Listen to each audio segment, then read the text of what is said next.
Hello students, this is Prabhat Chauhan, the lecturer of Electronic Engineering Department in RPS Polytechnic College, Agra. आज मैं आपके सामने अपना next lecture लेकर आया हूँ, क्योंकि लेक्चर नंबर 19 है, जो कि सब्जेक्ट एनालॉग इलेक्ट्रॉनिक्स का है। इसमें हम एनालॉग इलेक्ट्रॉनिक्स में यूनिट 5 को डिस्कस कर रहे थे और यूनिट 5 में हमने मॉसफेट के बारे में डिस्कशन किया था और हम मॉसफेट के बारे में बता चुके थे कि मॉसफेट कितने टाइप के होते हैं और क्या क्या होता है। और उसी प्रीवियस लेक्चर में मैं N channel enhancement type MOSFET का डिस्कशन कर चुका था कि N channel enhancement type MOSFET क्या होता है, कैसे बनाया जाता है और कैसे वर्क करता है। तो आज के इस लेक्चर में हम उसकी कैरेक्टरिस्टिक्स को डिस्कस करेंगे। तो now I will start the discussion on the characteristics of N channel enhancement type MOSFET. Basically मैं बता चुका था कि एन चैनल के अंदर हमारे पास इनहांसमेंट चैनल को इनहांस किया जाता है। यानी समझने वाली बात यह है कि यहाँ पर चैनल तब तक क्रिएट नहीं होता जब तक उसके गेट टू सोर्स वोल्टेज को थ्रेशोल्ड वोल्टेज से ज्यादा नहीं दिया जाता। जैसे थ्रेशोल्ड वोल्टेज से गेट टू सोर्स वोल्टेज को ज्यादा दिया जाता है तो चैनल क्रिएट होने लगता है और धीरे धीरे उसको बढ़ाने पर थ्रेशोल्ड वोल्टेज जरा बढ़ाने पर वो चैनल इनहांस होने लगता है। इसी वजह से इसको इनहांसमेंट टाइप मॉसफेट भी कहते हैं। एन चैनल इसलिए क्रिएट कहा जाता है क्योंकि पी टाइप के सबस्ट्रेट में जब एन टाइप हेवली डोप की एन टाइप सेमीकंडक्टर मटेरियल की डोपिंग की जाती है, उन दोनों के बीच में बनने वाले चैनल को एन चैनल कहते हैं। बेसिकली जैसे हम प्रीवियस लेक्चर में पढ़ चुके हैं कि जंक्शन फील्ड इफेक्ट ट्रांजिस्टर में दो प्रकार की कैरेक्टरिस्टिक्स होती हैं। पहली drain characteristics and second one is transfer characteristics. तो सेम सिमिलरली यहाँ पर भी मॉसफेट में भी दो प्रकार की कैरेक्टरिस्टिक्स होती हैं। एक होती है आपकी ड्रेन कैरेक्टरिस्टिक्स, एक होती है ट्रांसफर कैरेक्टरिस्टिक्स। आपको ऑलरेडी मैं बता चुका हूँ कि ड्रेन टू सोर्स के बीच जो वोल्टेज लगाया जाता है उस वोल्टेज को हम सप्लाई वोल्टेज कहते हैं। और अगर मैं एन चैनल की बात करता हूं तो ड्रेन टू सोर्स वोल्टेज मेरा पॉजिटिव होगा।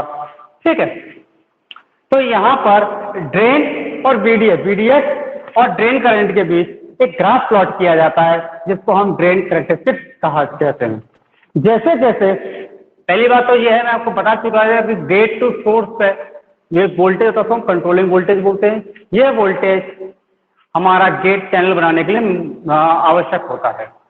जब तक गेट टू सोर्स का वोल्टेज थ्रेशोल्ड वोल्टेज, जैसे मान के चलिए किसी का थ्रेशोल्ड वोल्टेज वह मिनिमम वोल्टेज होता है जिस पर चैनल बनने लगता है, उस वोल्टेज को हम थ्रेशोल्ड वोल्टेज कह देते हैं।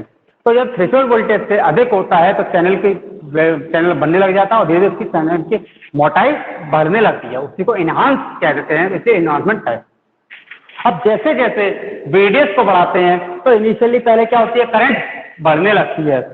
ठीक है, और आपको पता है जैसे जैसे VDS को मैं बढ़ाता चला जाऊंगा तो ऑब्वियस सी बात है गेट टू सोर्स वोल्टेज बढ़ता है, इसमें चार्ज एंटर करते हैं, वहां से आपके पोलैरिटी गेट में से पोलैरिटी में से चार्ज आते हैं और वो रिकम्बाइन होते हैं और ड्रेन करंट फ्लो होना शुरू हो जाती है। ऑलरेडी प्रीवियस लेक्चर में बता चुका हूँ। तो ये करंट यहाँ पर कैसे दिखाइए कि धीरे धीरे बढ़ते जाता, उसके बाद सर्टेन एक निश्चित वोल्टेज पर वो करंट क्या हो जाती है, कांस्टेंट हो जाती है, क्योंकि हमारे पास जंक्शन पे इलेक्ट्रॉन्स और होल्स तो ज्यादा हो जाते हैं और एक करंट कांस्टेंट होना शुरू हो जाती है, अर्थात उस लेवल को सैचुरेशन पॉइंट कहा जाता है। जैसे ग्राफ को देख के पता लग रहा होगा कि जैसे जैसे VDS को मैं बढ़ाता जा रहा हूँ तो करंट तो बढ़ रही है, उसके बाद करंट क्या होती है, सैचुरेट हो जाती है। तो इस प्रकार के कैरेक्टरिस्टिक्स को हम ड्रेन कैरेक्टरिस्टिक्स कहते हैं। बेसिकली अब क्वेश्चन ये बनता है कि ड्रेन कैरेक्टरिस्टिक्स ID और VDS के बीच बनाया जाता है। VDS आपको समझा दूं कि VDS एक प्रकार का सप्लाई वोल्टेज होता है। ठीक है, और VGS हमारा क्या होता है, कंट्रोलिंग वोल्टेज। VGS के वोल्टेज को यदि वेरी किया जाएगा तो हमारे चार्ज जो गेट टर्मिनल के नीचे होते हैं, हमारे यहाँ पर क्या आता है, होल्स आ जाते हैं। उस होल्स की संख्या किस पर डिपेंड करती है, गेट वोल्टेज पर करती है। अगर मैंने गेट वोल्टेज ज्यादा दिया तो ज्यादा होल्स आते हैं और वो एन टाइप के इलेक्ट्रॉन उनसे ज्यादा क्रिया करते हैं, उसके बाद वो सैचुरेट होना हो जाते हैं। तो ये हमारा ड्रेन कैरेक्टरिस्टिक्स हो गया। इससे ये पता लगता है कि जैसे जैसे VDS को बढ़ाते हैं तो ID करंट भी हमारी बढ़ने लग जाती है। तो ये हमारी ड्रेन कैरेक्टरिस्टिक्स हुई। अब दूसरा देखते हैं हम ट्रांसफर कैरेक्टरिस्टिक्स। ट्रांसफर कैरेक्टरिस्टिक्स का मतलब क्या है कि मैं gate to source voltage VGS gate to source voltage जो कि कंट्रोलिंग वोल्टेज है उसका और ड्रेन करंट के बीच में क्या रिलेशन है, या उन दोनों के बीच में जो ग्राफ प्लॉट किया जाता है उसको हम क्या कहते हैं, ट्रांसफर कैरेक्टरिस्टिक्स कहते हैं। तो देखिए जैसे जैसे VGS को बढ़ाता जा रहा हूं मैं, तो हमारी ड्रेन करंट भी क्या होती है, पहले धीरे धीरे उसके बाद फिर पैराबोलिक फॉर्म में बढ़ने लग जाती है। जैसे कि अगर आपने गेट टू सोर्स वोल्टेज पर पॉजिटिव दिया, दैट मीन्स गेट पे दिया तो मैंने गेट टर्मिनल के नीचे क्या आता है, पॉजिटिव चार्ज आ जाते हैं, और हमारे ड्रेन टू सोर्स जो टर्मिनल्स होते हैं उनसे हमारे इलेक्ट्रॉन्स आने लगते हैं, तो वहां पर रिएक्ट करते हैं और ड्रेन करंट को धीरे धीरे धीरे धीरे इंक्रीज करना शुरू कर देते हैं। तो उस प्रोसेस को यहाँ पर एक ग्राफ द्वारा दिखाया गया है।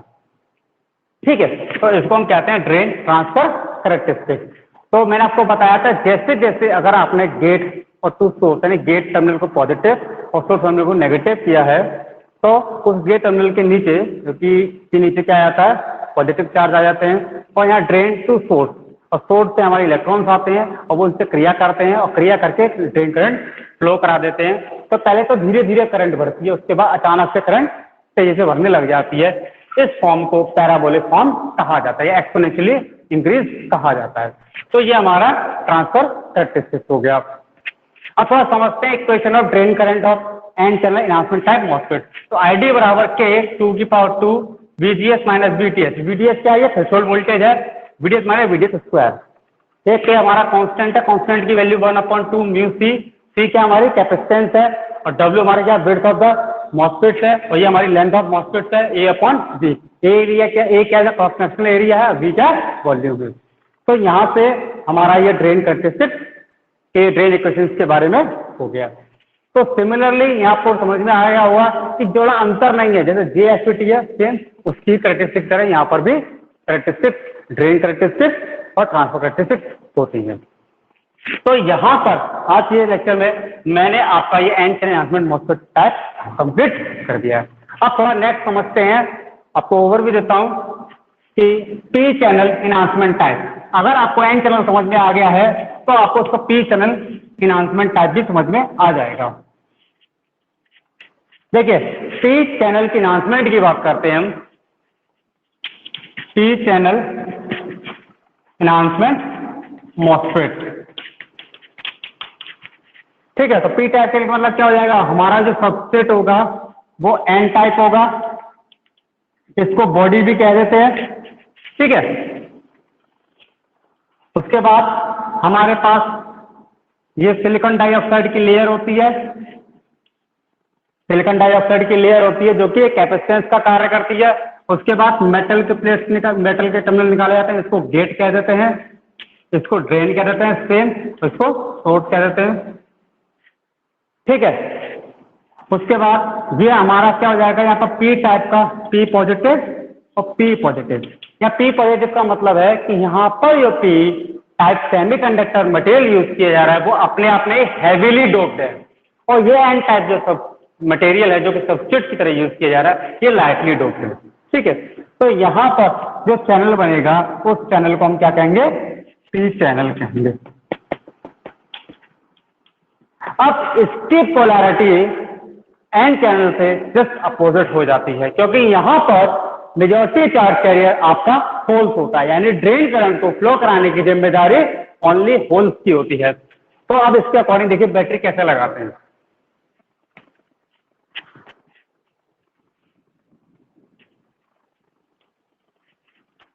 मैंने आपको बताया था VDS source charge positive enter कराएगा।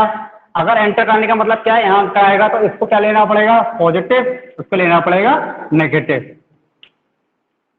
VDS DS, तो अब डी टर्मिनल को देखिए कैसा लग गया, माइनस का लग गया। ठीक है, तो यहां पर क्या जाएंगे, होल्स की संख्या ज्यादा हो जाएगी, और यहां पर मुझे क्या चाहिए, नेगेटिव चाहिए। नेगेटिव आने का मतलब क्या हो जाएगा कि यहां पर मुझे नेगेटिव लूंगा और ये पॉजिटिव इसके रेस्पेक्ट में। तो देखिए अगर यहाँ पर ये नेगेटिव हो गया तो पैरेलल प्लेट को अगर कंसीडर करें तो ये प्लस हो गया, यहाँ पर उस प्लस की वजह से यहाँ पर क्या आ गया, ये माइनस। अब देखिए यहाँ पर ये इलेक्ट्रॉन से तो इससे तो रिपेल करेंगे, लेकिन जैसे जैसे VDS वोल्टेज को जो कि नेगेटिव का है, VDS वोल्टेज कैसा हो गया, नेगेटिव का, वहां पर सप्लाई वोल्टेज यहाँ पर क्या होगी आपकी, नेगेटिव की होगी, 0 से कम। ठीक है, जैसे जब VDS वोल्टेज को बढ़ाओगे तो ऑब्वियसली बात है डिप्लेशन लेयर यहाँ भी बन रही होगी, प्रोसेस पूरा सेम है। अब चैनल कैसे बनता है, इस पर नेगेटिव लगाया तो यहाँ पर क्या आ जाएंगे, इलेक्ट्रॉन्स आ जाएंगे, तो यहाँ से जो होल्स हैं वो होल्स इनके साथ क्रिया करेंगे, चैनल बनने लग जाएगा। चैनल कब तक नहीं बनता कि जब तक VGS वोल्टेज VTH के बराबर या से ज्यादा होगा तभी चैनल क्रिएट होगा। जैसे जैसे आप VGS को बढ़ाते जा रहे हैं, VGS यहां भी देखिए, क्योंकि यहां पर भी क्या है, VGS दैट मींस ये भी नेगेटिव वोल्टेज होगा।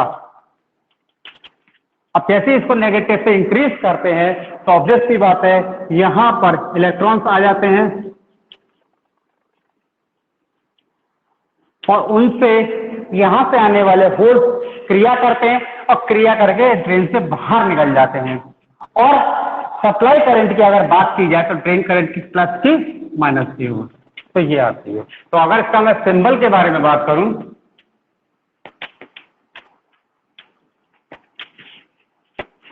इस तरह से, तो इसका सिंबल क्या होता है, इसका सिंबल थोड़ा एरो भर के होगा। तो ये हमारा हो गया ड्रेन, ये हो गया हमारा सोर्स, ये हो गया हमारा गेट। तो सिमिलरली सेम वर्किंग है, बस अंतर यहां पर ये है कि यहां पर सप्लाई वोल्टेज कैसा है, नेगेटिव। अब यहाँ क्वेश्चन ये राइज होता है कि जो NP चैनल इनहांसमेंट टाइप जो मॉसफेट होता है वो नेगेटिव सप्लाई पर ऑन होगा और उसकी VGS सप्लाई भी नेगेटिव होनी चाहिए। अब अगर यहाँ पिंच ऑफ वोल्टेज की बात करें तो पिंच ऑफ वोल्टेज यहाँ पर कैसा होगा, पॉजिटिव, कि जब आप VGS को पॉजिटिव वोल्टेज दोगे तो ऑब्वियस सी बात है, अगर मान के चलिए इस VGS को मैंने क्या दे दिया, पॉजिटिव, दैट मीन यहाँ पॉजिटिव तो ये नेगेटिव, उसकी वजह से यहाँ पर भी क्या आ गया, पॉजिटिव आ गया। अब ये पॉजिटिव आया तो यहाँ पर तो अब ये पॉजिटिव चार्ज क्या हो जाएगा, बॉडी की तरफ मूव करेंगे। क्यों, क्योंकि यहाँ पर इलेक्ट्रॉन्स की संख्या ज्यादा है, इधर मूव करेंगे तो धीरे धीरे चैनल क्या होने लग जाएगा, मेरा नैरो होने लग जाएगा। एक टाइम ऐसा आएगा कि मेरा चैनल क्या हो जाएगा, बंद हो जाएगा, इससे मेरे चार्ज मूव नहीं करेंगे और ड्रेन करंट क्या हो जाएगी, मेरी जीरो हो जाएगी। तो उस निश्चित forward voltage to gate to source voltage जिस पर चैनल बंद हो जाता है अर्थात ड्रेन करंट जीरो हो जाती है, VGS इज पॉजिटिव। जब आपने VGS पॉजिटिव अप्लाई किया है तो उस टाइम पर धीरे धीरे एक सर्टेन वोल्टेज पर चैनल क्या जाता है, पिंच जाता है और उस पर ड्रेन करंट जीरो हो जाती है। उस पॉजिटिव वोल्टेज को पिंच ऑफ वोल्टेज कहते हैं। होता क्या है कि यहाँ पे यदि मैंने पॉजिटिव टर्मिनल लगा दिया तो यहाँ पर क्या रहता है, पॉजिटिव चार्ज आ जाता है। पॉजिटिव चार्ज इससे क्या करता है, बॉडी की तरफ मूव करते हैं और उनसे उनका होने वाले इलेक्ट्रॉन से क्रिया कर लेते हैं। तो धीरे धीरे यहाँ पर चैनल की चौड़ाई कम होने लग जाती है। तो एक स्थिति पर ऐसा होता है कि हमारे चैनल बंद हो जाता है और हमारे चार्ज मूव नहीं कर पाते हैं, नहीं निकल पाते, अर्थात ड्रेन करंट जीरो हो जाती है। उस निश्चित वोल्टेज को हम पिंच ऑफ वोल्टेज कहते हैं। ठीक है, तो ये समझ में आया होगा कि N चैनल और P चैनल आपस में एक दूसरे के अपोजिट है। जैसे junction FET junction field transistor में भी आपका N चैनल और P चैनल आपका अपोजिट था, उसी प्रकार से MOSFET में भी N चैनल और P चैनल इसके अपोजिट होता है। तो आज के इस लेक्चर में मैंने आपको एनहांसमेंट टाइप के N चैनल और P चैनल और दोनों की कैरेक्टरिस्टिक सेम है। अब आपको समझ में आया कि दोनों की पोलैरिटी अलग है। यहाँ पर ये क्लियर हो गया कि जो N चैनल MOSFET होता है वो पॉजिटिव पर ऑन होता है, पॉजिटिव और रिवर्स बायस वोल्टेज या pinch of voltage reverse bias होता है। दूसरी प्रकार से जबकि P channel enhancement type MOSFET negative पर ऑन होगा और उसका पिंच ऑफ वोल्टेज पॉजिटिव होता है। ये आपको क्लियर हो चुका होगा। आज अब मैं आपको आशा करता हूं कि आपको ये मेरे MOSFET का टॉपिक यहाँ पर क्लियर हो गया होगा। नेक्स्ट लेक्चर में मैं डिप्लीशन टाइप MOSFETs को डिस्कस करूंगा। आई होप आपको ये टॉपिक क्लियर हो गया होगा। नेक्स्ट लेक्चर में मैं इसको नेक्स्ट सीरीज को लेकर आऊंगा और उसको डिस्कस करूंगा। Okay, thank you.